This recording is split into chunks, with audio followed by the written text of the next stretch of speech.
Hello साथियों, स्वागत है आप सबों का आपके अपने यूट्यूब चैनल फिक्स वन में। चलिए, ये जो चैनल है स्पेशली डेडिकेटेड है आपके झारखंड के एग्जाम्स के लिए। तो अभी आपके पास एक झारखंड का एग्जाम्स बहुत ही इंपॉर्टेंट एग्जाम्स आया हुआ है। झारखंड एसएससी का फील्ड वर्कर का एग्जाम है ना। So Jharkhand field worker competitive exams 2024 जो है, ये आपके पास नोटिफिकेशन था, इसका एग्जाम डेट आ चुका है। जो कि एग्जाम आपके पास है कब? तो 5 जुलाई 2026 है ना। तो बिल्कुल जोर शोर से लग जाइए इसके तैयारी के लिए। चलिए, क्लास स्टार्ट करने से पहले आप फिक्स वन चैनल को सब्सक्राइब कर लीजिए ताकि मैं आपको हमें हर देर आपको अपडेट दे सकूं। तो आज जो है आपके जो पेपर टू है, पेपर टू में जिसने हिंदी रखा हुआ है सब्जेक्ट रीजनल लैंग्वेज, हिंदी के लिए आज हम लोग पढ़ेंगे जो एक बुक है, वो है आपके पास कृतिका। कृतिका पार्ट टू है। इसमें आपके पास टोटल 5 चैप्टर हैं, 5 चैप्टर से आपके पास क्वेश्चंस पूछे जाएंगे। तो ये पांचों चैप्टर हम लोग एक एक करके देखेंगे। आइए शुरू करते हैं। Part one, Kritika part two आपके पास बुक है। इसमें आपके पास जो 5 टॉपिक हैं, वो 5 टॉपिक हैं आपके पास। माता का आंचल, जिसे लिखा है शिव पूजन सहाय ने। दूसरा टॉपिक है जॉर्ज पंचम की नाक, जिसे लिखा गया है कमलेश्वर जी के द्वारा। तीसरा है सना सना हाथ जोड़े, जो कि मधु काकरिया के द्वारा लिखा गया है। और चौथा है यही ठैया झुलनी हैरानी हेरा माँ, जिसे लिखा है शिव प्रताप मिश्र, जिसे रुद्र के नाम से भी जाना जाता है। तो ये सवाल आपके डायरेक्ट यहाँ से भी पूछे जा सकते हैं। पांचवा है आपके पास मैं क्यों लिखता हूँ, जिसे लिखा है अज्ञन अज्ञन ने। तो देखिए, यह सबसे पहले तो आप यहीं से क्वेश्चंस बनना स्टार्ट होता है। इसे आप याद कर लीजिए कि जो माता का आंचल है उसके लेखक हैं शिव पूजन सहाय। तो देखिए, आप याद कर सकते हैं माता हैं वो पूजनीय होते हैं। तो पूजनीय होते हैं तो वो आपको पूजे जा सकते हैं, इसीलिए यहाँ से थोड़ा बहुत हिंट मिल जाएगा आपको। अगर माता का आंचल है तो वो पूजनीय है, तो शिव पूजन सहाय। जॉर्ज पंचम की नाक, है ना। देखिए, जो जॉर्ज पंचम थे, उसके नाक जो है वो बहुत ही फैला हुआ था कमल की तरफ, है ना। तो बस कमल की तरह था, तो कमलेश्वर। सना सना हाथ जोड़े, जो बहुत ही मधुर वचन होते हैं, जो बहुत मधुर होते हैं, वो हाथ जोड़ के ही रहते हैं। तो जिन्होंने हाथ जोड़ा वो मधु है ना। तो मधु काकरिया। यही ठैया झुलनी हैरानी हेरामा, है ना। देखिए जी, यहाँ पे राम जी का नाम आया है, हो रामा। हो रामा है ना। तो हो रामा जो है वो एक भगवान का रूप है, और वहां पे भी एक भगवान का रूप यहाँ पे शिव प्रसाद है। तो आप उनसे याद कर सकते हो, शिव प्रसाद। और मैं क्यों लिखता हूँ, यहाँ देखो, ये क्यों खुद में ही डाउट है, इसको क्यों लिखता हूँ इसे खुद नहीं पता, ये ज्ञान ही नहीं है इन्हें कि क्यों लिख रहा हूँ। इसे ज्ञान नहीं है, मतलब ये अग्नि है। इसलिए यहाँ से आप याद कर सकते हो कि अग्नि इसके लेखक हैं। तो यहाँ से आपके सीधे सीधे जो 5 क्वेश्चंस बनते हैं, जो आपके लेखक और जो टॉपिक है उसके लेखक कौन है, ठीक है, इससे आप याद कर सकते हैं। चलिए, अब हम लोग चलते हैं। पहला टॉपिक आपके पास जो है वह है माता का आंचल, है ना। सो माता का आंचल कैसे लिखा गया है? माता है और माता जो है वो पूजनीय होते हैं, इसीलिए यहाँ पे एक पूजनीय आएगा। सो शिव पूजन सहाय के द्वारा लिखा गया है। हम लोग इसके बारे में भी पढ़ेंगे, एक अलग से टॉपिक होगा, वीडियो होगा, जिसमें सारे जो लेखक हैं उसके बारे में छोटा सा डिस्क्रिप्शन हम लोग पढ़ेंगे, जिससे क्वेश्चंस बनाए जा सकते हैं। चलिए, कहानी क्या है वो कहानी एक बार हम लोग देखते हैं कि माता का आंचल क्या है।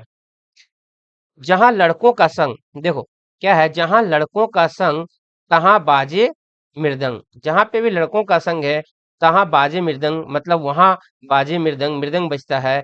जहां बुढ़ों का संग, बुढ़ों का जहां संग होता है तहां खर्चे का तंग। तो वहां पे खर्च क्या हुआ है नहीं हुआ, ये डिस्कशन होते हैं बुढ़ों के बीच में। हमारे पिता तड़के उठकर निबट नहाकर पूजा करने बैठ जाते हैं। अब देखो, यहाँ से आपसे पूछा जा सकता है तड़के का क्या मतलब होता है ना। तड़के, तड़के का मतलब क्या है? तो देखिए, आपके इसी बुक में दिया गया है कि तड़के जो होते हैं वो क्या होता है। तो तड़के मतलब सुबह सुबह, यानी कि प्रभात के टाइम पे, सवेरे के टाइम पे, ठीक है ना। चलिए,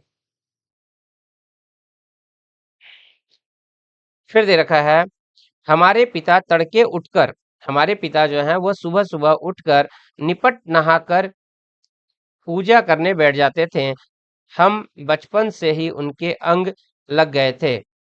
माता से केवल दूध पीने तक का नाता था, इसलिए पिता के साथ ही हम भी बाहर की बैठक में सोया करते।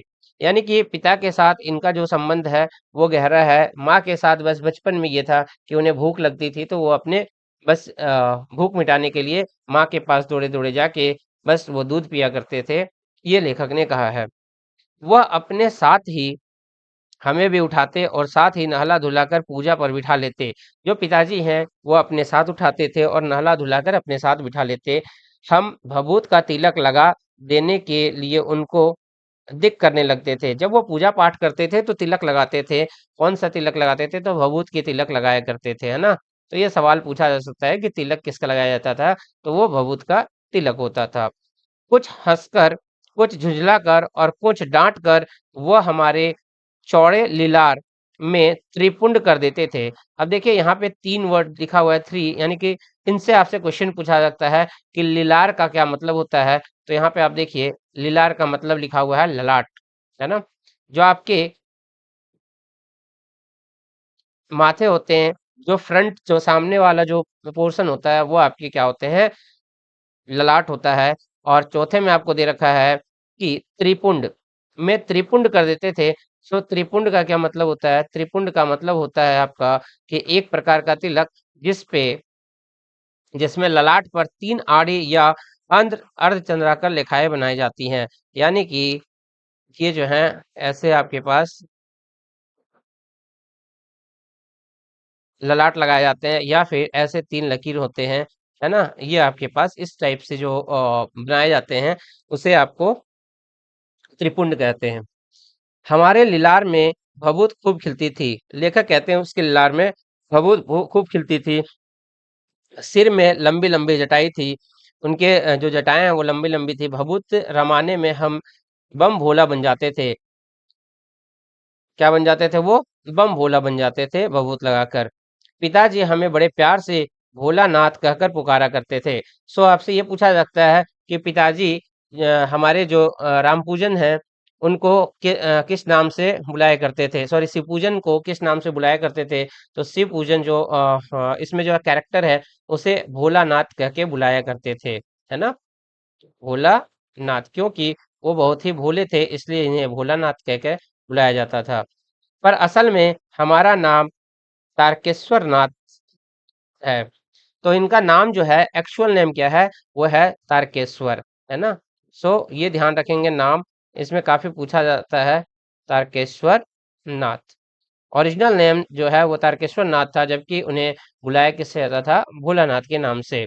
हम भी उनको बाबूजी कहकर पुकारा करते थे। सो यहाँ पे बाबूजी जो पिताजी हैं उन्हें किस नाम से बुलाया जाता था? बाबूजी के नाम से बुलाया जाता था। और माता को मैया के नाम से बुलाया जाता था। जब बापूजी रामायण का पाठ करते थे तब हम भी उनकी बगल में बैठे बैठे आईने में अपना मुंह निहारा करते थे। जब वो हमारी ओर देखते तब हम कुछ लजाकर और मुस्कुराकर अज्ञानी नीचे रख देते थे। वह भी मुस्कुरा पड़ते थे। यानी कि वो जब पूजा पाठ करते थे तो उनके वो बगल में बैठ के रामायण की पाठ हुआ करते थे। तो किस पाठ में? रामायण के पाठ में। तब जो बच्चे हैं वो शरारती होते हैं, वो अपने पिताजी को देखकर, जो लेखक हैं उन्हें उनके चेहरे को देख उनके बगल में बैठ के अपना चेहरा जो है वो आईने में निहारा करते थे और मुस्कुराते थे। ठीक है, चलिए।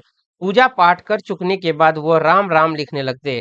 पूजा पाठ करने के बाद क्या लिखते हैं? राम राम लिखने लगते। अपनी एक रामानामा बही रामानामा बही पर 1000 राम नाम लिखकर वो अपनी पाठ करने की पोथी के साथ बांध कर रख देते। तो देखिए, जो वही था उस वही का नाम क्या था? रामनामा वही, जिसमें वो क्या लिखते थे? राम का नाम लिखते थे। और कितने नाम लिखते थे? 1000 नाम लिखे हुए थे, है ना? और वो उन पोथी को अपने साथ रख देते थे। फिर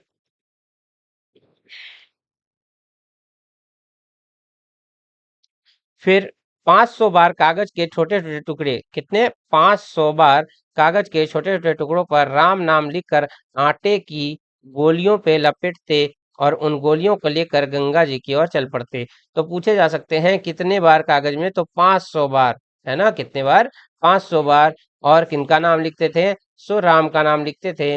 और किसकी गोलियां बनाई जाती थी? आटे की गोलियां बनाई जाती थी। और कहाँ देते थे ये? तो गंगा जी की ओर चल पड़ते थे। नाउ अब उसके बाद उस समय भी उनके कंधों पर विराजमान रहते थे। कैसे जाते थे? तो वो लेखक जो है वो अपने पिताजी के कंधे पे बैठ के जाया करते थे। जब वो गंगा के एक बड़े-बड़े आटे की गोलियां फेंक कर मछलियों को खिलाने लगते थे, तब भी उनके कंधे पर ही बैठे-बैठे हंसा करते थे। जब वह मछलियों को चारा देकर घर की ओर लौटने लगते थे, तब बीच रास्ते में झुके हुए पेड़ों की डालों पर हमें बिठाकर झुलाया करते थे। कभी-कभी बापूजी हमसे कुश्ती भी लड़ते, तो क्या लड़ते थे? कुश्ती लड़ते थे। वह शिथिल होकर हमारे बल को बढ़ावा देते और हमको पछाड़ देते थे। यह उतान, या देखिए एक वर्ड आया है उतान, वो उतान पड़ जाते और हम उनकी छाती पर चढ़ जाते। उतान का क्या मतलब होता है? तो देखिए यहाँ पे दे रखा है उतान का मतलब होता है पीठ के बल लेटना, यानी कि वो चित्त हो जाते थे, पीठ के बल लेट जाते थे और अपने आप को प्रिटेंड करते थे कि वो हार चुके हैं, ताकि उनके बच्चे जो है वो खुश हो जाएं। सो यह उतान पड़ जाते यानी कि पीठ के बल लेट जाते और उनकी छाती पर चढ़ जाते। जब हम उनकी लंबी-लंबी मूछें उखाड़ने लग जाते, तब वो हँसते-हँसते हमारे हाथों को मूंछों से छुड़ाकर उन्हें चूम लेते थे।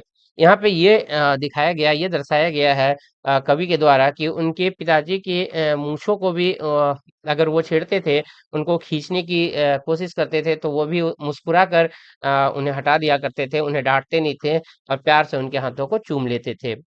फिर जब हमसे खट्टा और मीठा चुम्मा मांगते, तब हम बारी-बारी कर अपना बायाँ और दाहिना गाल उनके मुँह की ओर फेर देते थे। बाईं का खट्टा चुम्मा लेकर जब वह दाहिनी की मीठा चुम्मा लेने लगते, तब अपनी दाढ़ी या मूंछ तब अपनी दाढ़ी या मूंछ हमारे कोमल गालों पर गड़ा देते थे। यहाँ ये दिखाया है कि पिताजी भी थोड़ी बच्चों के साथ शरारत बन जाते थे और उनके साथ शरारत किया करते थे। हम झुंझलाकर फिर उसकी मूछें नोचने लग जाते थे। लेकिन यहाँ ये दर्शाया गया है कि बच्चे जो है वो लेकिन झुंझला जाते थे, जब उनके पिता उनके साथ मस्खरी किया करते थे। इस पर वो बनावटी रोने लगने लगते और हम अलग खड़े-खड़े खिलखिलाकर हँसने लग जाते थे। अब उन बच्चों को प्यार दिलाने के लिए वो बनावटी रोते थे, ताकि उनके बच्चे जो है वो खुश हो जाएँ। उनके साथ हँसते-हँसते जब हम सब घर आते, तब उनके साथ ही हम भी चौके के खाने बैठ जाते।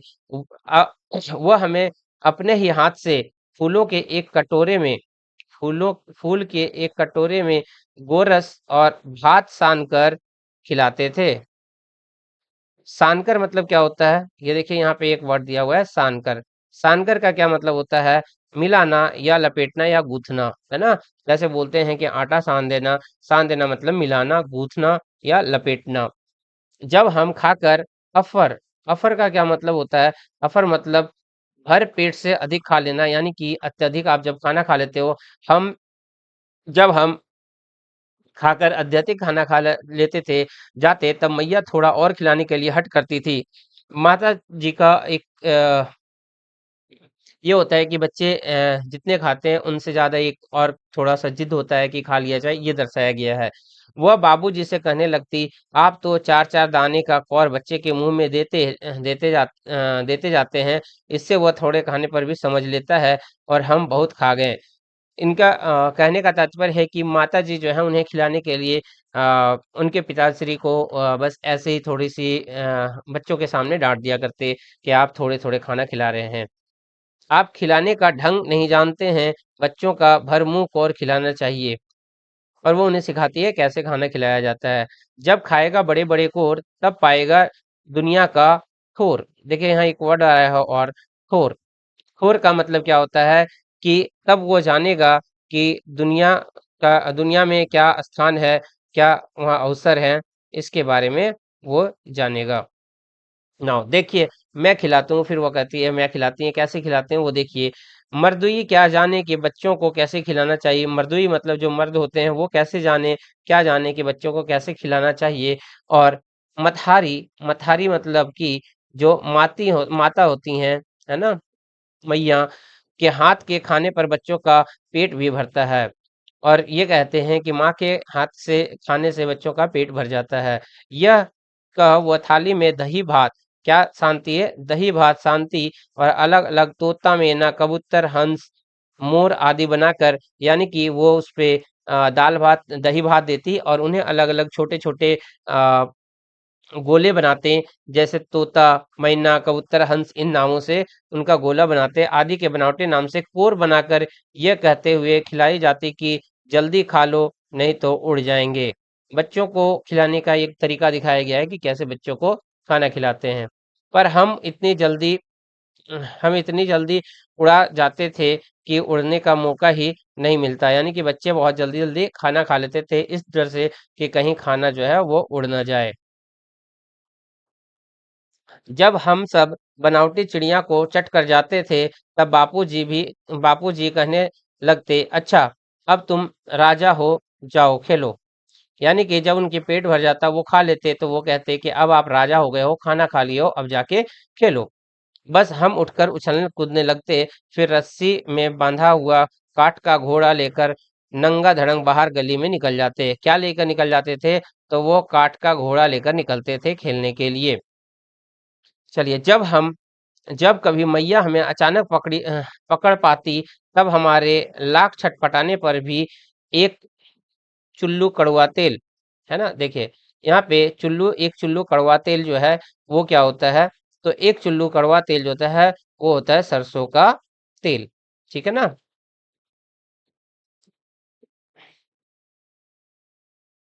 सरसों का तेल हमारे सिर पर डाल देती। हम रोने लगते और बाबूजी उस पर बिगड़ खड़े होते, पर वह हमारे सिर में तेल बोध कर, है ना, बोथ कर मतलब बहुत ज्यादा लगाना, बोथ कर, है ना, देखिए, बोथ कर का मतलब सरोवर कर देना, मतलब बहुत ही ज्यादा लगाना।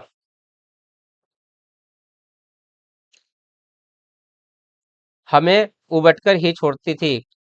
फिर हमारी नाभि और लीलार में कागज की बिंदी लगाकर काजल की बिंदी लगाकर चोटी गुत्ती और उसमें फूलदार लट्टू बांधकर रंगीन कुर्ता टोपी पहना देती, यानी कि उन्हें तैयार कर देती, बालों में तेल लगाती, है ना, कौन सा तेल? तो कड़वा तेल यानी कि सरसों का तेल लगाती, और फिर उनके लीलार में काजल लगा देती, काजल की बिंदी, और चोटी गूंथ के उन्हें रंग बिरंगा जो है वो क्या पहनाया जाता?